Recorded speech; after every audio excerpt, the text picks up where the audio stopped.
In the summer of 2017, about one-fifth of the world's shipping trade stopped moving, almost all at once. Ports in 130 countries went dark. Hundreds of ships had nowhere to dock. And it didn't start with a missile or a strike or a storm. It started with a single routine software update in one small office, thousands of miles away. Within hours, it had cost the world's biggest shipping company an estimated $300 million. This is the story of how one hidden update froze a fifth of global trade, and what it really costs when the world quietly runs on machines nobody is watching. To understand the scale of this, you have to understand Maersk. This is not a normal company. A.P. Møller-Maersk is one of the largest shipping lines on Earth, the kind of company that moves a meaningful slice of almost everything you own. Around 800 vessels, roughly 76 ports, something close to a fifth of the world's container trade flowing through its systems. When Maersk works, you never think about it. Your phone, your furniture, the food in your kitchen, a piece of it probably crossed an ocean on a ship like this. It is the invisible backbone of modern life, and almost nobody ever notices it is there. In June 2017, that backbone simply switched off, and suddenly everybody noticed. The strange part is that Maersk was never the target. The attack began on the other side of the world, in Ukraine. A piece of accounting software used by businesses there pushed out an update. The kind of update every company installs without a second thought, from a source it already trusts. But this update carried a passenger, a piece of malicious code that would soon be known as NotPetya. It was designed to look like ransomware, like a simple demand for money. In reality, it was built to destroy. It did not want to be paid. It wanted to burn everything it touched, and it spread with terrifying speed. From one trusted update to one machine to entire networks, faster than any human could react. One of those networks belonged to Maersk. The company wasn't singled out. It was simply connected to the wrong thing at the wrong moment. And that is the quiet horror of this story. They did almost nothing wrong, and it barely mattered. What happened next was total. Across 130 countries, Maersk's systems went down at the same time. The screens that tell a port which container goes where, blank. The systems that book ships, clear cargo, and bill customers, gone. At terminals around the world, the gates jammed. Tens of thousands of truckloads of goods were simply turned away. Ships kept arriving, because a ship at sea cannot just stop. But there was no working system left to say what was on them, who owned it, or where it should go next. For days, one of the most sophisticated logistics machines ever built was reduced to people shouting across a yard with clipboards, sticky notes, and their own phones.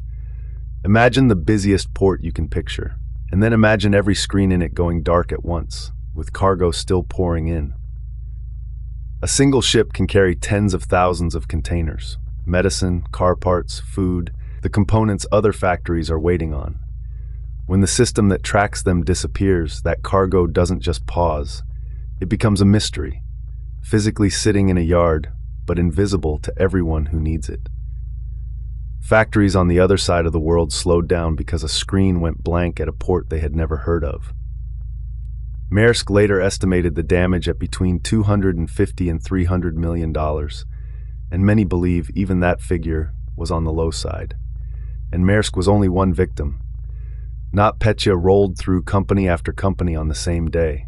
One pharmaceutical giant reportedly lost around $870 million, a global delivery firm around $400 million. All told, this single piece of code is estimated to have done something like $10 billion in damage worldwide, making it one of the most expensive cyber attacks in history. $10 billion. From one update that one office installed on one ordinary afternoon.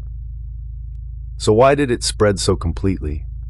Not because of some genius superweapon, but because of how most large companies are quietly built on the inside.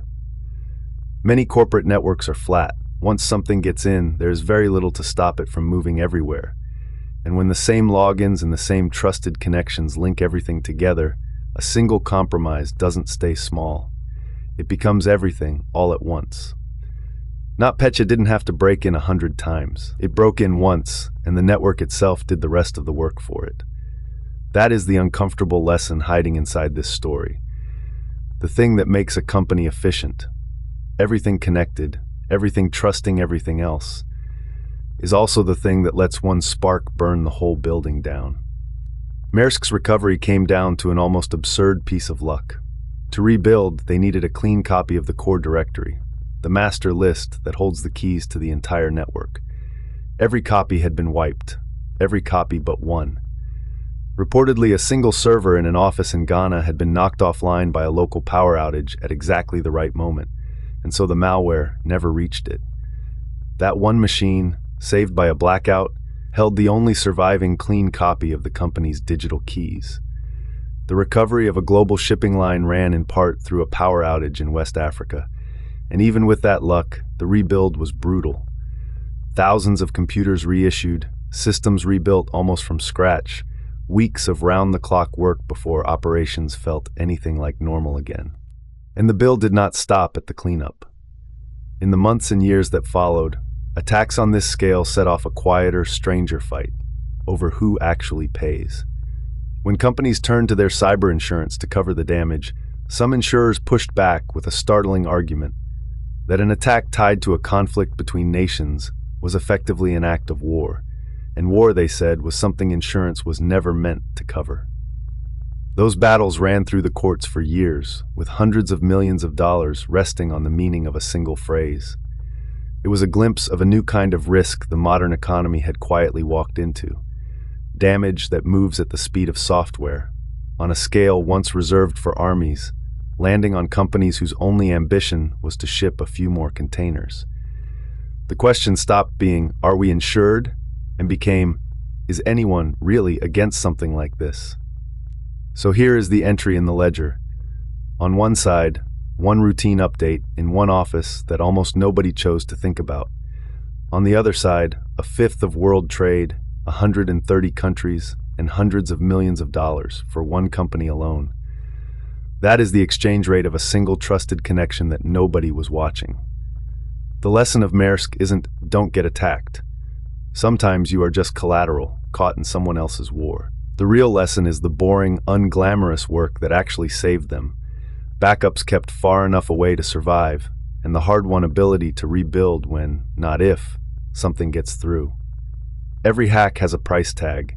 This one was paid by a company that was barely even the target. The channel is the breach ledger. We read the receipts so your company never has to pay one. Keep your backups out of reach. Assume one gets in someday. And I'll see you in the next case.